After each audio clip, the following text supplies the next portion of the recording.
नमस्कार दोस्तों, स्वागत है आपके अपने YouTube चैनल रीडिंग लवर्स पर। दोस्तों, आज की जो वीडियो इसमें हम करने वाले हैं, आपका हरियाणा में जो टीचर एलिजिबिलिटी जो टेस्ट है, टीएचटी पीएचटी पीआरटी वाला 2024 वाला, जो आपका जनवरी में जहाँ होने की संभावना है, या तो आपका दिसंबर के लास्ट में हो सकता है या फिर जनवरी में तो होगा ही, पहले हफ्ते में होने की संभावना है। तो दिसंबर में हो चाहे जनवरी में हो, तो अपने एग्ज़ाम की तैयारी को आपने जहाँ वैसे ही रखना है जैसे आप तैयारी कर रहे थे एग्ज़ाम की। तो आपके एग्ज़ाम के लिए आज की वीडियो में हम महत्वपूर्ण जो क्वेश्चन है इनको करने वाले हैं। सभी के सभी वेरी वेरी इंपॉर्टेंट क्वेश्चन हैं, क्योंकि ये जो क्वेश्चन है पहले भी एग्ज़ाम में आ चुके हैं और अलग अलग जो एग्ज़ाम में उसमें आपको क्वेश्चन ये देखने को मिल सकते हैं। क्वेश्चन में ये होते हैं, उनको घुमा फिरा कर जब पूछ लिया जाता है, तो सभी के सभी वेरी वेरी इंपॉर्टेंट क्वेश्चन है। हो सकता है इनके अंदर से जो आपको क्वेश्चन एग्जाम में देखने को मिल जाए। तो जिसमें हमने सबसे पहले जो है यहाँ पर जो बाल विकास एवं शिक्षा शास्त्र से जो महत्वपूर्ण क्वेश्चन है इनको लिया है। और अगर आपने अभी तक हमारे चैनल को सब्सक्राइब नहीं किया तो सब्सक्राइब कर लीजिएगा। इसके अलावा आप हमारा जो टेलीग्राम ग्रुप है उसे भी आप ज्वाइन कर सकते हैं। इन सभी पर हम महत्वपूर्ण अपडेट डालते रहते हैं। इनका लिंक आपको इस वीडियो के डिस्क्रिप्शन में मिल जाएगा। तो क्वेश्चन देख लेते हैं। क्वेश्चन है, सृजनात्मक समस्या समाधान की वह अवस्था है जिसमें व्यक्ति असंगत सूचनाओं पर ध्यान नहीं देता। तो उसे क्या कहा गया है? उद्भवन, अनुवादन, आयोजन या प्रबोधन। तो सृजनात्मक समस्या समाधान की वह अवस्था जिसमें व्यक्ति असंगत सूचनाओं पर ध्यान नहीं देता है, उसे क्या कहा जाता है? तो क्या कहा जाएगा? उसे उद्भवन उसे कहा जाता है। शिक्षण काल में आने वाली अधिगम कठिनाइयों को समस्या और उस समस्या को हल करने की प्रक्रिया उसे कहा जाता है समाधान। कि शिक्षण काल में आने वाली अधिगम कठिनाइयों को समस्या और उस समस्या को हल करने की प्रक्रिया को समाधान कहा जाता है। तो सृजनात्मक समस्या वाला जो है यहाँ पर रहेगा ऑप्शन एक वाला, उद्भवन इसे कहा जाएगा। नेक्स्ट है, बोली जाने वाली भाषा की सबसे छोटी इकाई वाक्य विन्यास, रूप, ग्राम, अर्थ विज्ञान या फिर ध्वनि ग्राम। तो बोले जाने वाली भाषा की जो सबसे छोटी इकाई है वो कौन सी होती है? तो उसे हम फोनेम मतलब ये जो ध्वनि ग्राम जो है, तो यही हम इसे कहते हैं।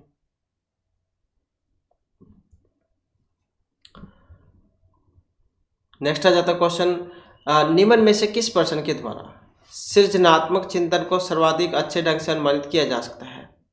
निम्न में से किस पर्सन के द्वारा सृजनात्मक चिंतन को सबसे अच्छे ढंग से अनुमानित किया जा सकता है कि इसे कितने भिन्न तरीकों से हल किया जा सकता है? इसे कौन बता सकता है? सही उत्तर बताइए। क्या आप इसका उत्तर बता सकते हैं? तो इसमें अगर हम देखें तो यहाँ पर ऑप्शन बनेगा कौन सा? यही बनेगा कि इसे कितने भिन्न तरीकों से हल किया जा सकता है। जो ये मनोवैज्ञानिक हुए हैं स्किनर, इनके अनुसार सृजनात्मक चिंतन वह है जो नए परीक्षण करता है, नई भविष्यवाणी करता है और नए निष्कर्ष निकालता है। तो इसलिए जो है इसे कितने भिन्न तरीकों से हल किया जा सकता है, इस सृजनात्मक चिंतन को सबसे अच्छे ढंग से अनुमानित किया जा सकता है। अगला क्वेश्चन आ जाता है सूक्ष्म शिक्षण से।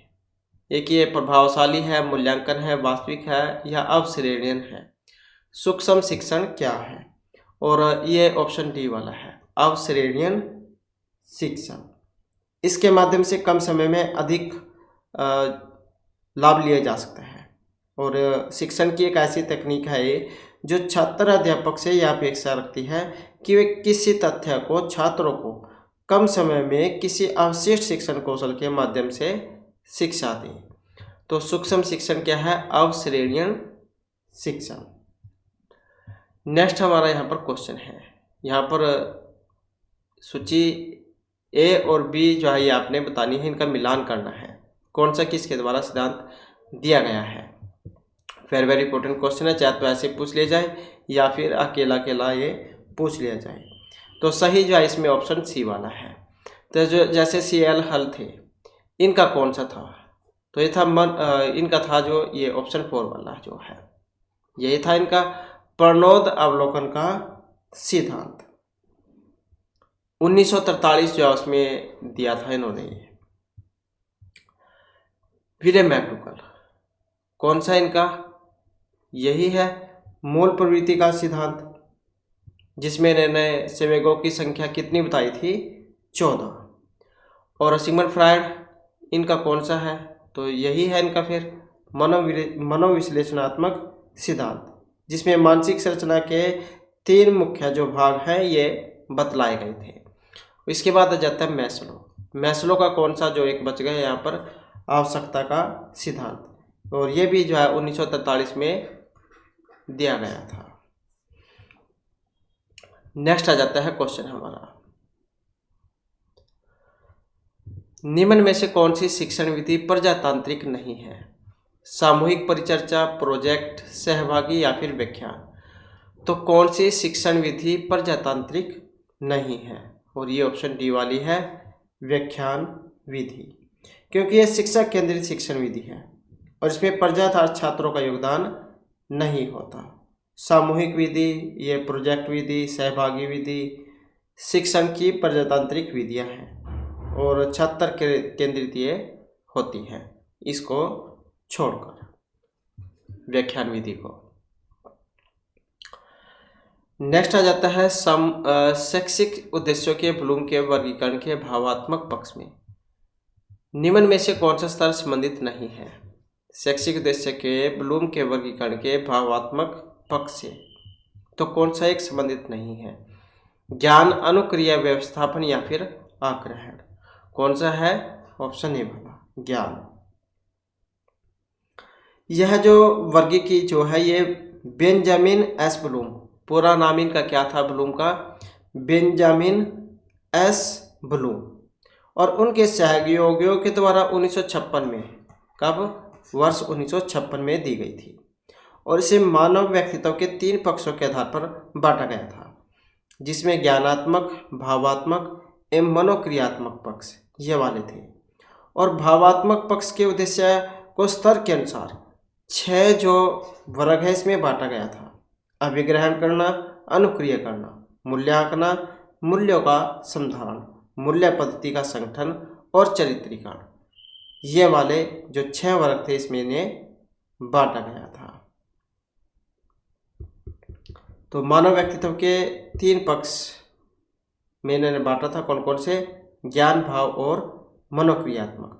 फिर आगे भावात्मक पक्ष के उद्देश्यों के स्तर को 6 भागों में बांटा गया था। इसके बाद है इनमें से कौन सा शिक्षण का एक स्तर नहीं है, अबोध, परावर्ती, अभिप्रेरणा या स्मृति। तो शिक्षण का एक स्तर नहीं है, कौन से वाला है, ये अभिप्रेरणा स्तर। शिक्षण के कितने स्तर हैं, 3, स्मृति, अवबोध, चिंतन या फिर परावर्ती भी कह देते हैं, तो ये 3 है। तो इसलिए अभिप्रेरणा स्तर या शिक्षण का स्तर नहीं है। इसके बाद है अधिगम प्रक्रिया, उद्दीपन एवं किसके बीच की संगति है, पशु व्यवहार, पूर्व अनुभव या अनुक्रिया के। तो अधिगम प्रक्रिया उद्दीपन एवं किसके बीच की संगति है, तो ये अनुक्रिया की है। मॉर्गन और गिलीलैंड इनके अनुसार अधिगम या सीखना अनुभव के परिणाम स्वरूप प्राणी के व्यवहार में परिमार्जन है, जो कम से कम कुछ समय के लिए प्राणी द्वारा धारण किया जाता है। तो अधिगम प्रक्रिया एवं उद्दीपन किसकी संगति है, अनुक्रिया की। इसके बाद इसमें से शिक्षण विधि प्रगतिवादी सिद्धांतों पर आधारित है, निगमन, आगमन, समस्या समाधान या प्रश्नोत्तर। तो कौन सी शिक्षण विधि प्रगतिवादी सिद्धांतों पर आधारित है, और ये समस्या समाधान है। ये जो प्रगतिवादी जो शिक्षा है ये इस मत पर विश्वास करती है कि शिक्षक को अपने उपागम में दृढ़ रहना है और वर्तमान समय में बिना दंड का प्रयोग किए बच्चों को पढ़ाना है, क्योंकि आज के समय में बच्चों को मारा पीटा तो नहीं जाता है, कह भी नहीं सकते हैं उनको तो कुछ। तो यह समस्या समाधान और आलोचनात्मक जो चिंतन है इस पर अधिक बल देती है। तो कौन सी विधि प्रगतिवादी सिद्धांतों पर आधारित रहेगी, समस्या समाधान। इसके बाद इनमें से कौन सा समस्या समाधान में एक बाधक नहीं है? नकारात्मक मानसिक वृत्ति, सूझ, भग्नाशय या फिर चिंता। तो समस्या समाधान में एक बाधक नहीं है, अब वो कौन से वाली है? तो ये वाली सूझ। जबकि नकारात्मक मानसिक वृत्ति, भग्नाशा और चिंता समस्या समाधान में बाधक है। समस्या समाधान का मतलब कठिनाइयों पर विजय प्राप्त करके लक्ष्य को प्राप्त करना है। और समस्या समाधान अधिगम के अंतर्गत जीवन में आने वाली नवीन समस्याओं को, समाधान के तरीकों को सीखना आता है। तो ऑप्शन सी मतलब बी जो है सूझ, इसको छोड़कर और सारे इसमें बाधक हैं। इसके बाद है इनमें से एक संवेग है, ध्यान, स्मृति, उद्दीपक या आमोद। तो इसमें देखें तो ये जो ऑप्शन डी में आया है आमोद, ये क्या है? एक संवेग है। तो इसमें ये जो बेरान, बर्न और जो ये कैंटोविल जो मनोवैज्ञानिक हुए हैं, इनके अनुसार संवेग से तात्पर्य एक ऐसी आत्मनिष्ठ भाव की अवस्था से होता है जिसमें कुछ शारीरिक उत्तेजना पैदा होती है और जीवन में संवेगों की महत्वपूर्ण भूमिका होती है तथा व्यक्ति के व्यक्तिक एवं सामाजिक विकास में संवेगों का योगदान होता है।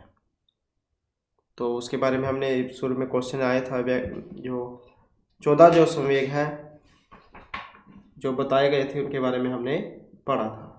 विलियम मैकडूगल ने कितने संवेग बताए थे? 14। इसके बाद है FIACS के साथ मूल रूप से कौन सा संबंधित है? तो कौन सा संबंधित है इसके साथ? मॉरिसन, लिफिट, हर्बर्ट या फ्लेंडर। तो इसमें अगर हम देखें तो यहाँ पर FIACS, इसका विस्तृत रूप क्या है? Flander interaction analysis categories system, ये होता है इसका मतलब। FIACS, Flander interaction analysis categories system. और किन का था ये? फ्लेंडर का। फ्लेंडर ने जो प्रणाली है वार्ता विश्लेषण के लिए विकसित की थी और इस प्रणाली के द्वारा वह यह जानना चाहते थे कि जब शिक्षक कक्षा में पढ़ाता है तो क्या होता है।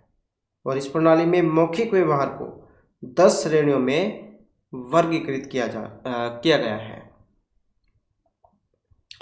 तो फ्लेंडर जो यहाँ पर थे। इसके बाद निम्नलिखित कथनों में से प्रश्न कौशल के लिए एक सही नहीं है। सुनने में संवेदनशीलता विकसित करना, प्रश्न पूछने में उत्साहवर्धक तरीकों का प्रयोग करना, प्रश्नों को प्रोत्साहन देना, हाँ अथवा न उत्तर वाले प्रश्नों की संख्या बढ़ाना। एक नहीं है, कौन से वाला? यही हाँ अथवा न उत्तर वाले प्रश्नों की संख्या बढ़ाना। नेक्स्ट आ जाता है निम्न में कौन सा व्यक्तित्व मापन की प्रक्षेपी तकनीक है? व्यक्तित्व को मापने की प्रक्षेपी तकनीक, अवलोकन, साक्षात्कार, प्रासंगिक अंतर्बोध परीक्षण या निर्धारण मापनी, कौन सी है? और ये ऑप्शन सी वाली है, प्रासंगिक अंतर्बोध परीक्षण। प्रक्षेपी विधियों के द्वारा अचेतन व अवचेतन मन का ज्ञान किया जाता है और इन विधियों के द्वारा व्यक्ति की छिपी हुई अचेतन मन की इच्छाओं और रुचियों का पता लगाया जाता है।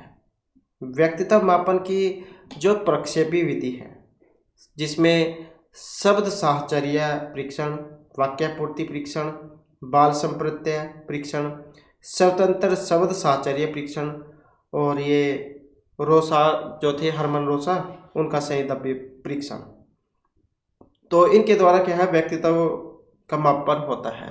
मतलब बुद्धि मापी जाती है इससे, किसमें कितनी है। कोई जैसे एक पेज होता है उसके ऊपर सही डाली जाती है और उसको फिर आपस में फोल्ड करके जब आकृति बनती है तो वो देखना होता है कि इसमें कौन सी आकृति बनी है, फिर उसके ऊपर लिखना होता है।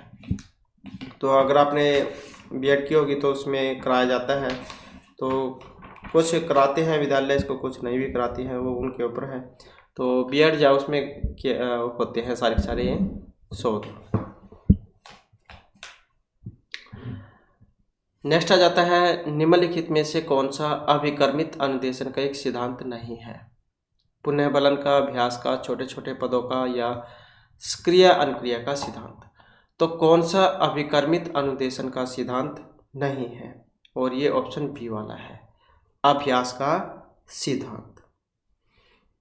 ये जो अभिकर्मित जो अनुदेशन विधि है, इसके प्रणेता कौन थे? यह भी आ जाता है कई बार। तो बीएफ स्किनर और डॉक्टर प्रेसी है।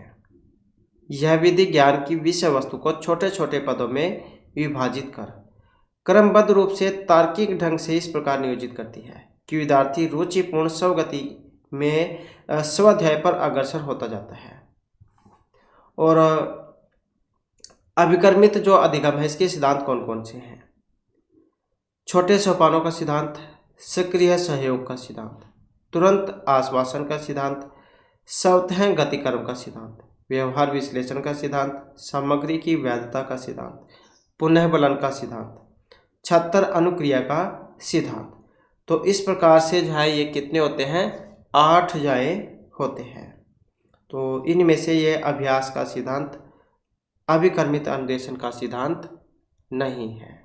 तो ये इनकी संख्या कितनी थी? 8 थी। तो बस ये इसमें नहीं आता है। इसके बाद है थॉर्नडाइक का जो उद्दीपक अनुक्रिया सिद्धांत है, एसआर थ्योरी भी कह देते हैं इसको, में सीखने की प्रक्रिया में क्या महत्वपूर्ण नहीं है? अब कई बार तो ये भी पूछ लिया जाता है, जैसे थॉर्नडाइक इनका कौन सा सिद्धांत है?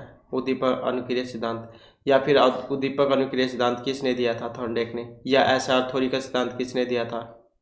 ये थॉर्नडाइक ने दिया था। अब इनमें नहीं है उद्दीपक, क्रिया, प्रसूत, व्यवहार, अंतर्नोद या फिर अभिप्रेरक। अब नहीं है कौन सा? ये वाला, क्रिया, प्रसूत, व्यवहार। ये जो थॉर्नडाइक जो है, इन्होंने उद्दीपन अनुक्रिया का जो सिद्धांत है ये उसमें दिया था 1898 में। और इसे प्रयास और त्रुटि का सिद्धांत मतलब एसआर थ्योरी, अधिगम का बंध सिद्धांत और समयोजनवाद के सिद्धांत के नाम से भी जाना जाता है। और थॉर्नडाइक ने यह सिद्धांत बिल्ली पर किए गए प्रयोग के आधार पर दिया था। और इस सिद्धांत में सीखने की जो प्रक्रिया, इसमें क्रिया, प्रसूत, व्यवहार महत्वपूर्ण नहीं है, जबकि उद्दीपक है, अंतर्नोद और अभिप्रेरक सीखने की प्रक्रिया में महत्वपूर्ण कारक है, बस इसको छोड़कर। इसके बाद है, निम्नलिखित में से किस प्रकार के अधिगम को गेने ने अपनी अधिगम सोपानिकी में सबसे अधिक स्थान पर रखा है? अधिगम को गेने ने अपनी अधिगम सोपानिकी में सर्वाधिक निम्न स्थान पर रखा है। निम्न श्रृंखला, प्रत्यय, शाब्दिक या संकेत को किसने? गेने ने सबसे निम्न स्थान पर रखा था। कौन सा था? जो ऑप्शन डी में है, ये वाला, संकेत अधिगम। अब जो ये गेने हैं, रॉबर्ट गेने हैं इनका नाम, तो इन्होंने अधिगम सोपानिकी जो है इसमें 8 प्रकार के अधिगम को पावलोव, स्किनर, थॉर्नडाइक, कोहलर, वर्तिमर व कोफा के मूल सिद्धांतों से लिया है। और इस अधिगम सोपान में संकेत अधिगम को दिया गया है निम्न स्थान पर। और गेने के जो 8 प्रकार के जो अधिगम हैं वो कौन कौन से होते हैं, जिनकी बात अभी हमने की थी, 8 बताए थे इन्होंने। उद्दीपक अनुक्रिया है, श्रृंखला, शाब्दिक साहचर्य, विभेद, संप्रत्यय, सिद्धांत, समस्या समाधान और संकेत अधिगम। तो ये 8 जो है इसमें थे। और इसमें जो सबसे निम्न पर जो है मतलब 8वें नंबर पर ये वाला था।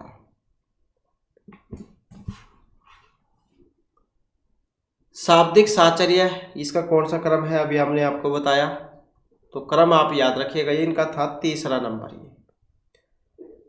और संप्रत्यय वाला ये था 5वें नंबर का। और श्रृंखला वाला ये 2रे नंबर का है। और पहले नंबर पे उद्दीपक अनुक्रिया है। हम आपको एक बार दोबारा से बता देते हैं। पहले नंबर पे उद्दीपक अनुक्रिया, दूसरे पे श्रृंखला अधिगम, तीसरे नंबर पे शाब्दिक साहचर्य अधिगम, चौथे पे विभेद अधिगम, पांचवें पे है संप्रत्यय अधिगम, छठे नंबर पे है सिद्धांत अधिगम, सातवें पे है समस्या समाधान अधिगम और लास्ट में जो 8वें नंबर का है इसमें संकेत अधिगम ये वाला आ जाता है। इसके बाद है शिक्षण के दौरान आवाज में उतार चढ़ाव, ये उदाहरण है समापन कौशल के, उद्दीपन परिवर्तन कौशल के, प्रस्तावना कौशल के या पुनः बलन कौशल के, तो किसके हैं? और ये ऑप्शन बी वाले अर्थात जो उद्दीपन परिवर्तन कौशल है। अब ये जो उद्दीपन परिवर्तन कौशल जो है क्या है, तो इसका मतलब उस शिक्षण तकनीक या फिर कौशल से है जिसके द्वारा अध्यापक अपने विद्यार्थियों का ध्यान कक्षा गतिविधियों की ओर आकर्षित एवं केंद्रित करने हेतु उपयोग में लाए जाने वाले विभिन्न उद्दीपकों के प्रयोग में अपेक्षित परिवर्तन लाने में अधिक से अधिक सफल हो सकता है।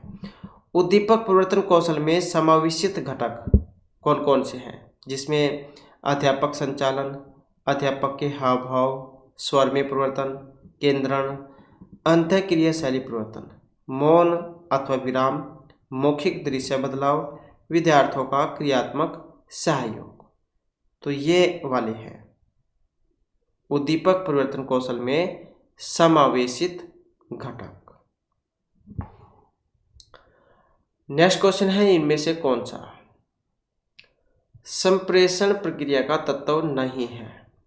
पुनः बलन, अंतःक्रिया, माध्यम या प्रतिपुष्टि। संप्रेषण प्रक्रिया का तत्व नहीं है ऑप्शन ए वाला पुनः बलन, जबकि माध्यम, अंतःक्रिया और प्रतिपुष्टि ये वाले हैं। अब संप्रेषण क्या है? किसी विचार अथवा संदेश को एक दूसरे स्थान से दूसरे स्थान पर प्रेषित करने वाले के द्वारा भेजना और प्राप्त करने वाले के द्वारा प्राप्त करना। मतलब जैसे कोई आप मैसेज भेजते हैं, संप्रेषण करना, चाहे व्हाट्सएप का लो, एक दूसरे से करते हैं आप। इसके बाद है मंदित मना बालकों की शिक्षा हेतु कौन सा उपागम उपयुक्त कहा जा सकता है? उच्च स्तरीय पाठ्यचर्या, व्यक्तिक अनुदेशन, त्वरण या संवर्धन। तो मंदित मना बालकों की शिक्षा हेतु कौन सा उपागम उपयुक्त है? और ये ऑप्शन बी वाला है व्यक्तिक अनुदेशन। अगला क्वेश्चन है निम्न में से एक सत्य नहीं है। अब वो कौन सा है? शिक्षा एक लक्ष्य उन्मुख प्रक्रिया है, सीखना व्यवहार परिवर्तन की एक प्रक्रिया है, वृद्धि एक जैविक प्रक्रिया है, विकास एक मात्रात्मक प्रक्रिया है। तो कौन सा कथन सही नहीं है? अब वो कौन सा है? तो यही वाला है कि विकास एक मात्रिक प्रक्रिया है, क्योंकि एक सार्वभौमिक प्रक्रिया है जो जन्म से लेकर और मृत्यु तक चलती रहती है।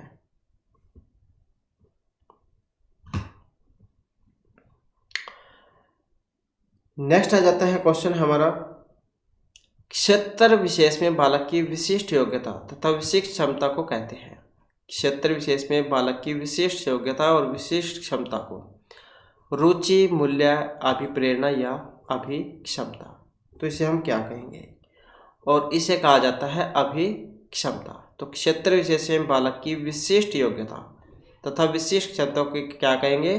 अभिक्षमता।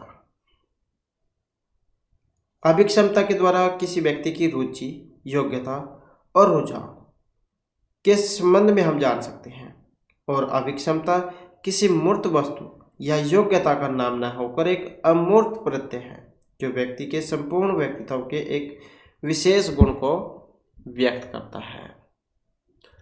अगला क्वेश्चन है ब्रूनर की प्रतिबिंबात्मक अवस्था जीन पियाजे के संज्ञानात्मक विकास की किस अवस्था से मिलती जुलती है?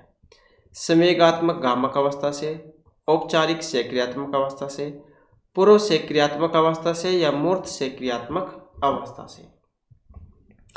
तो ब्रूनर की प्रतिबिंबात्मक अवस्था जीन पियाजे के संज्ञानात्मक विकास की किस अवस्था से मिलती जुलती है? कौन सी से? इससे, पूर्व सेक्रियात्मक अवस्था से। कितनी अवस्थाएं बताई थी इन्होंने? ये वाली 4। नेक्स्ट क्वेश्चन है, तो हमारा क्वेश्चन है कौन व्यक्तित्व के गुण सिद्धांत से संबंधित नहीं है? व्यक्तित्व के गुण सिद्धांत से जिनका संबंध नहीं है, तो ये आइसेंक, सिगमंड फ्रायड, ऑलपोर्ट या फिर कैटल, कौन है? तो ये ऑप्शन बी वाले हैं, सिगमंड फ्रायड।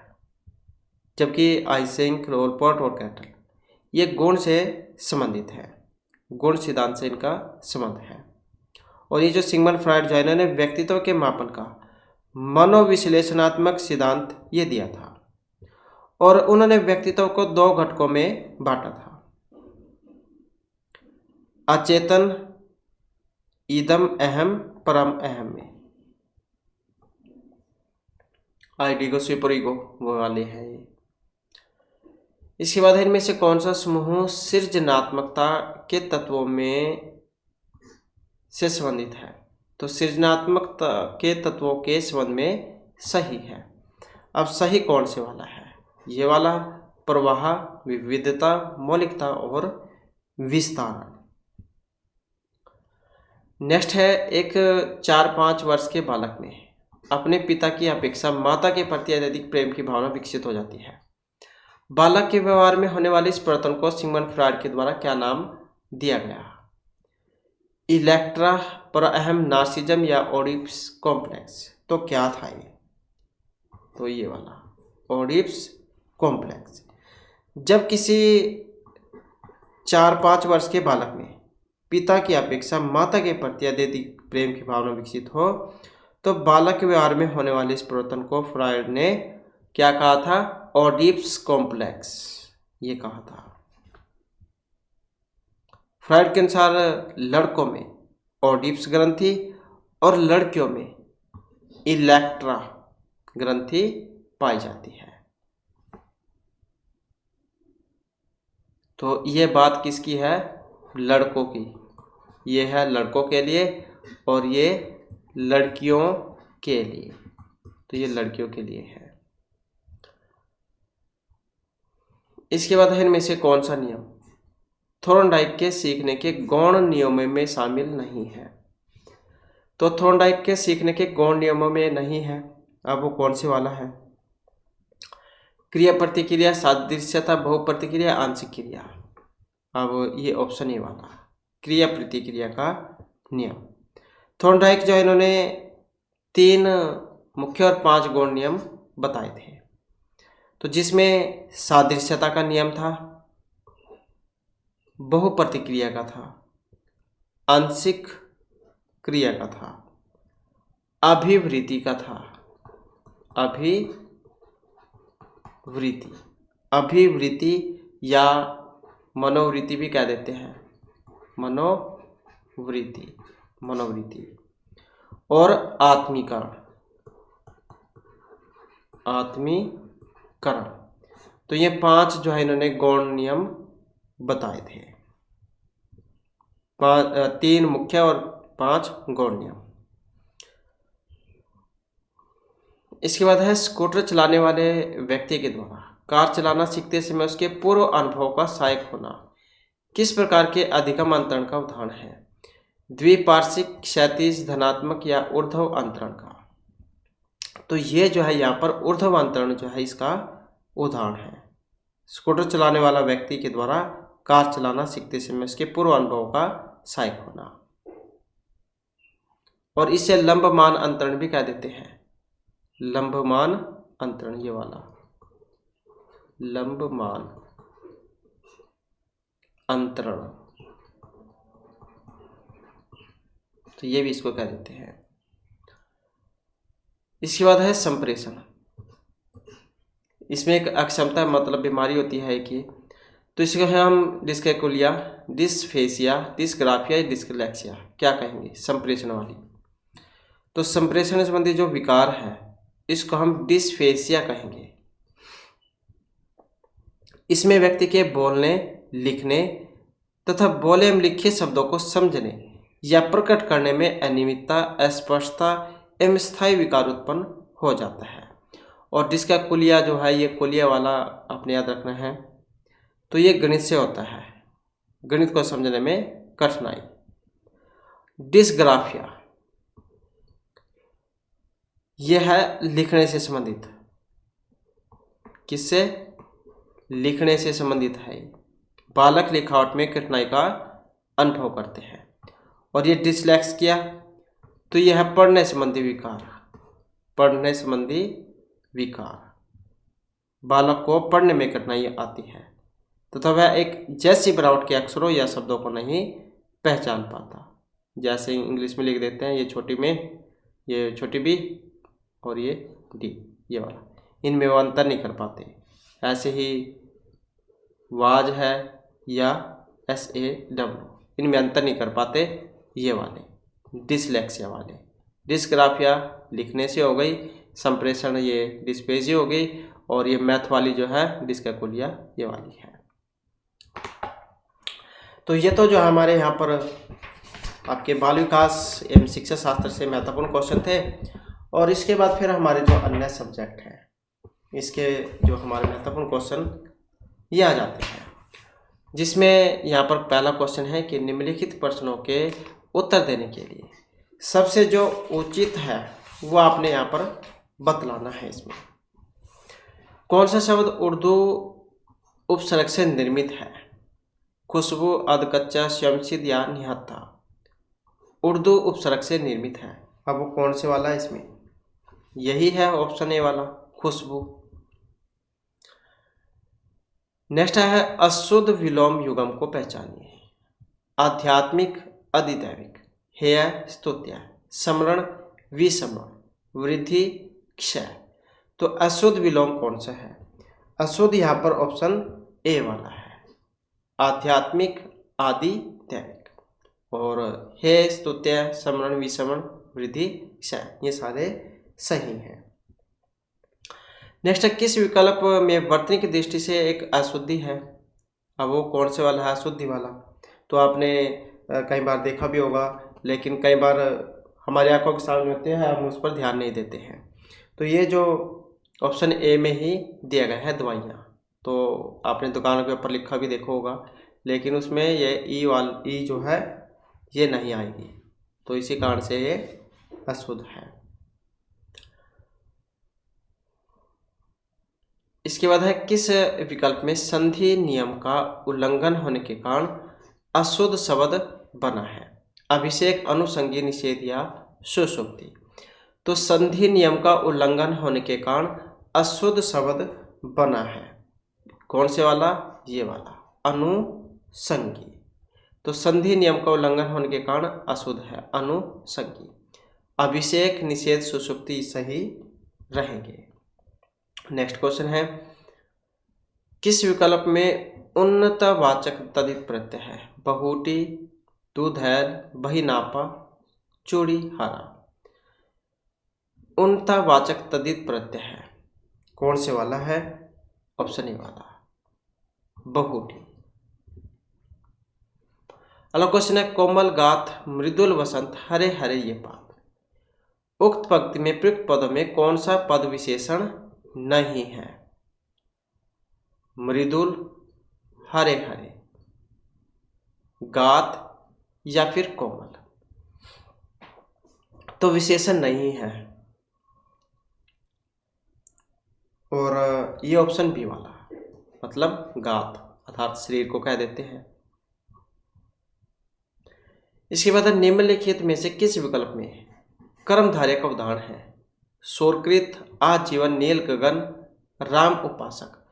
तो किस विकल्प में कर्मधारय जो समास है इसका प्रयोग हुआ है? अब कर्मधारय समास का प्रयोग हुआ है यहाँ पर नील गगन में, नीला गगन, नील गगन, जैसे नील कमल होता है। इसके बाद है कौन सा विकल्प लिंग संबंधी अशुद्धि से युक्त है? लिंग संबंधी अशुद्धि से पापिनी स्त्री, गुणवान कन्या, बुद्धिमती भार्या, प्रभावशालिनी भाषा। तो कौन सा है? और ये ऑप्शन सी वाला है, गुणवान कन्या। तो कौन सा विकल्प लिंग संबंधी अशुद्धि से युक्त है? ये वाला, गुणवान कन्या, पापिनी स्त्री, बुद्धिमती भार्या, प्रभावशालिनी भाषा, गुणवती कन्या होता है। नेक्स्ट है कौन सा शब्द योग रूढ़ है? रूढ़, यौगिक और योग रूढ़, ये तीन होते हैं। तो योग रूढ़ कौन सा है? अब ये ऑप्शन डी वाला यही होता है, चक्षुः सर्वा। नेक्स्ट है किस शब्द में विसर्ग संधि का प्रयोग नहीं हुआ है? विसर्ग संधि का, यशोदा, तमोगुण, पयोद या महोदधि में विसर्ग संधि का प्रयोग नहीं हुआ है, तो महोदधि में। अगला क्वेश्चन है किस विकल्प में नाम धातु क्रिया है? धड़धड़ाहट, उठना, खिलवाना, गरमाना। नाम धातु क्रिया है। अब नाम धातु जो क्रिया है यहाँ पर किसमें? गरमाना में।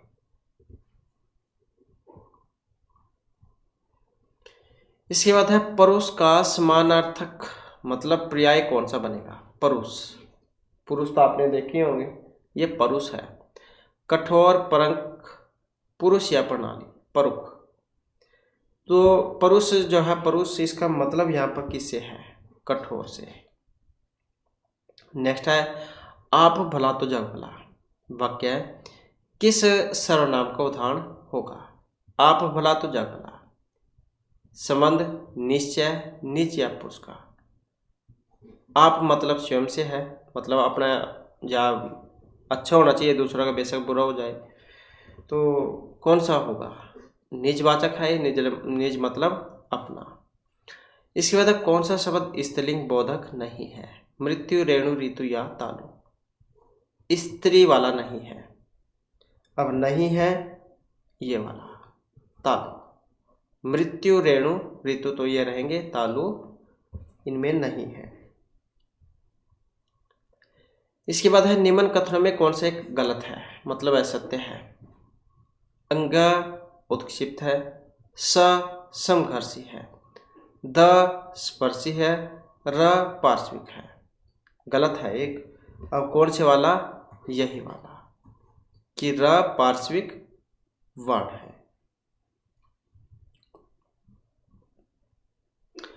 इसके बाद आ जाता है नेक्स्ट हमारा। नेक्स्ट में क्वेश्चन है कि मुक्ति पाने का जो इच्छुक है, वाक्यांश के लिए जो सार्थक शब्द इसमें कौन से वाला सही रहेगा? मुक्ति पाने का इच्छुक, तो उसे हम जिजीविषा, तितिक्षा, मुमुक्षु या मुमूर्षु, तो उसे हम क्या कहेंगे?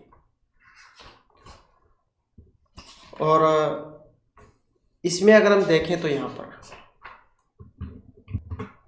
तो ये जो ऑप्शन बी में आया है यही वाला मुमुक्षु। जिजीविषा क्या होता है?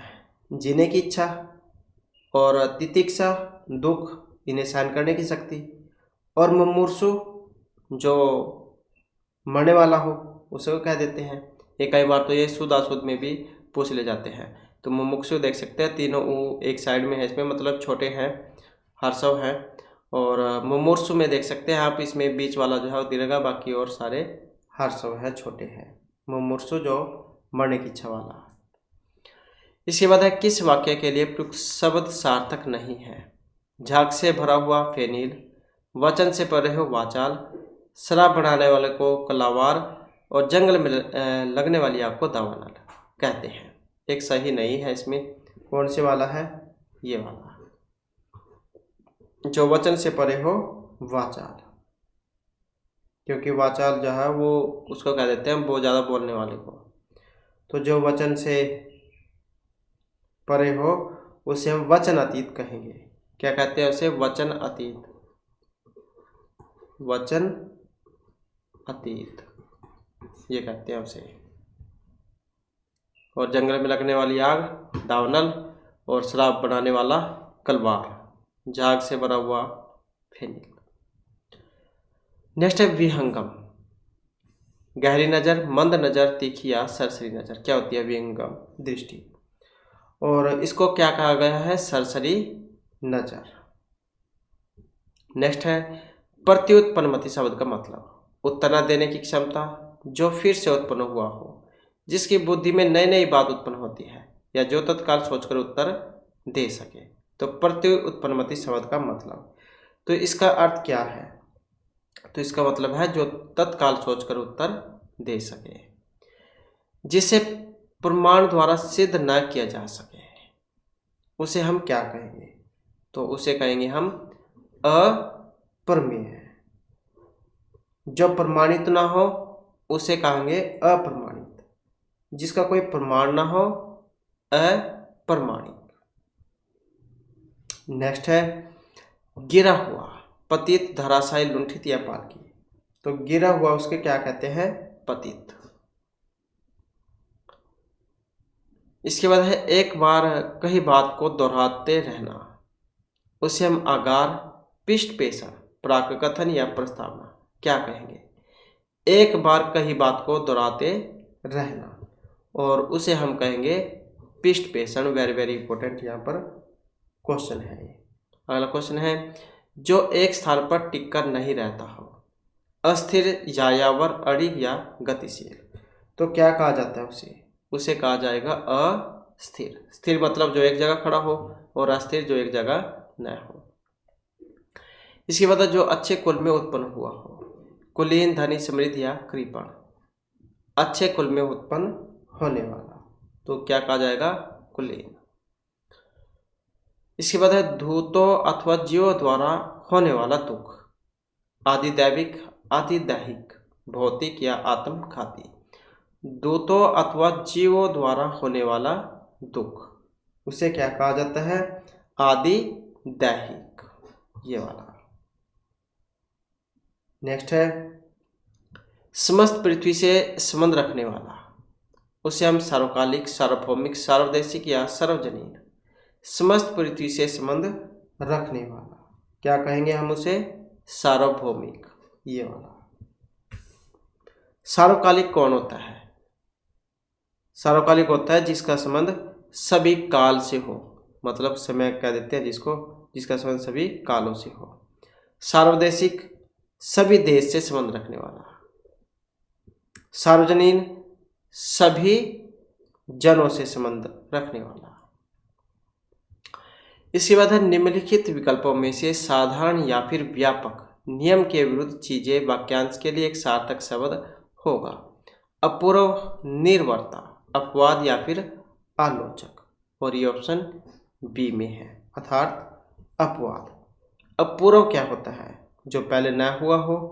निर्वता, चुप होने की अवस्था। आलोचक, गुण दोष की विवेचना करने वाला।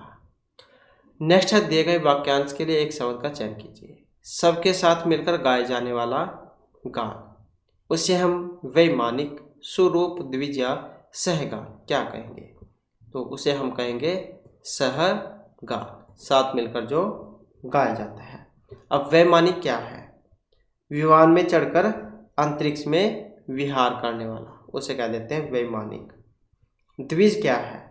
अंडे से उत्पन्न होने वाला प्राणी, जिनका जन्म 2 बार होना माना जाता है, उसे कह देते हैं द्विज। सुरूप क्या है? अच्छी सूरत होती है जिसके मतलब अच्छा, सुंदर कह देते हैं, उसे कह देते हैं सुरूप। दिए गए वाक्यांश के लिए एक शब्द का चयन कीजिए। विवाहित स्त्री से उत्पन्न हुआ पुत्र, विवाहित स्त्री से, तो क्या कहा जाएगा उसे? यही कहा जाएगा, औरस पुत्र। किंवदंती क्या है? जो लोक परंपरा से सुनते आए हुए हों, किंवदंती। उदंत क्या है? समाचार या सीमा तक पहुंचने की क्रिया। आमूलचूल क्या है? वह परिवर्तन जिसमें स्थिति पूरी तरह से बदल जाए। इसके बाद दिए गए वाक्यांश के लिए एक शब्द का चयन कीजिए। फल की आकांक्षा वाला क्या कहा जाएगा उसे कहेंगे हम फल आसक्त। नेक्स्ट है दिए गए वाक्यांश के लिए उचित शब्द का चयन कीजिए।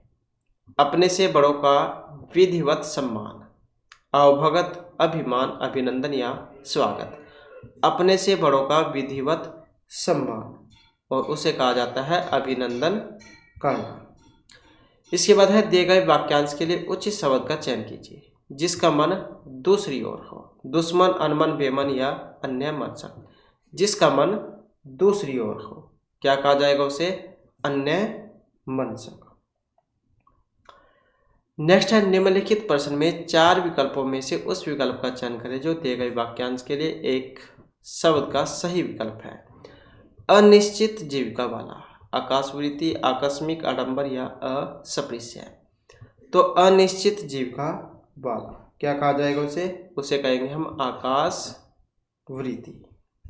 आडंबर क्या है? कह देते हैं कि तो आडंबर कर रहा है मतलब दिखावा करना। आकस्मिक क्या होती है? अचानक, अचानक एकदम से जो होती है आकस्मिक। अस्पृश्य क्या है? जो छूने के योग्य ना हो। इसके बाद दिए गए वाक्यांश के लिए उचित शब्द बताइए। किसी बात पर सहमत होने की प्रार्थना, आवेदन, विनय, प्रार्थना या अनुनय। किसी बात पर सहमत होने की प्रार्थना उसे कहा जाता है अनुनय। नेक्स्ट है दिए गए वाक्यांश के लिए एक शब्द बताइए। साथ चलने वाली स्त्री, तिलंगा, सहचरी, सुविधा या खंडिता। तो क्या कहा जाएगा उसे? सहचरी। तिलंगा कौन होती है? तेलंग के निवासी, अंग्रेजी फौज का हिंदुस्तानी सिपाही, उसे कह देते हैं तिलंगा। सुविधा क्या है? जो स्त्री चतुर तथा गुणवती हो उसे कह देते हैं सुविधा। खंडिता कौन है? अपने प्रिय पर अन्य स्त्री के साथ रति जनित लक्षणों को देखकर दुखी होने वाली नायिका, उसे कह देते हैं खंडिता। इसके बाद है अधीनस्थ कर्मचारी की देखरेख करने वाला कार्यालय। अधीक्षक, अधिकारी, अधिनायक या अधिवक्ता। अधीनस्थ कर्मचारियों की देखरेख करने वाला कार्यालय और उसको कहा जाता है अधीक्षक।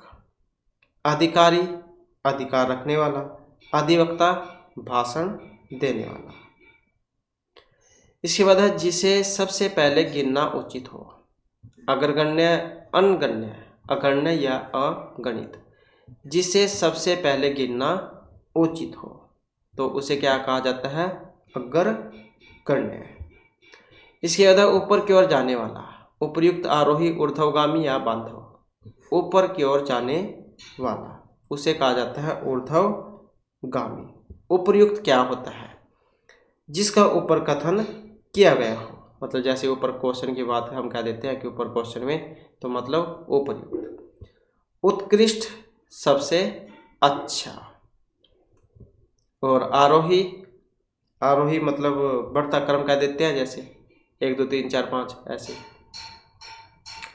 इसके बाद है फेंका हुआ, हस्तालित, त्यक्त, प्रक्षेपित या कोई सा भी नहीं, तो उसे क्या कहेंगे हम? फेंकना मतलब प्रक्षेपित करना। इसके बाद है जो प्रस्ताव स्वीकृत हो चुका हो। प्रस्तावित, पारित, स्वीकृत या विचारित। जो प्रस्ताव स्वीकृत हो तो उसे कहा जाएगा पारित। जैसे सरकार जब उन्होंने लोक बिल पारित कर दिया, या जैसे अब ये एचकेरन वालों की बात हो रही है पक्का करने वाली, मतलब 58 साल तक। इसके बाद है कविता की रचना करने वाले को कहते हैं लेखक, विमर्शक, उपन्यासकार या फिर कवि। तो कविता की रचना करने वाला क्या कहा जाएगा उसे? कवि। इसके बाद निम्नलिखित विकल्पों में से परंपरा से सुना हुआ वाक्यांश के लिए एक सार्थक शब्द। आशातीत, वंदनीय, अनुसर्विक या कर्णप्रिय। तो परंपरा से सुना हुआ वाक्यांश के लिए एक सार्थक शब्द यह होगा अनुसर्विक। अब आशातीत क्या है? आशा से कही गई अधिक। वंदनीय, वंदना करने योग्य। और कर्णप्रिय, जो कानों को अच्छा लगे। तो परंपरा से सुना हुआ क्या कहा जाएगा? अनुसर्विक। तो इस प्रकार से जो हमारे आज क्लास में महत्वपूर्ण क्वेश्चन थे। नेक्स्ट वीडियो की इसमें आपके लिए नए जो महत्वपूर्ण क्वेश्चन हम लेकर आएंगे। और हमारे साथ अंत बनाने के लिए धन्यवाद।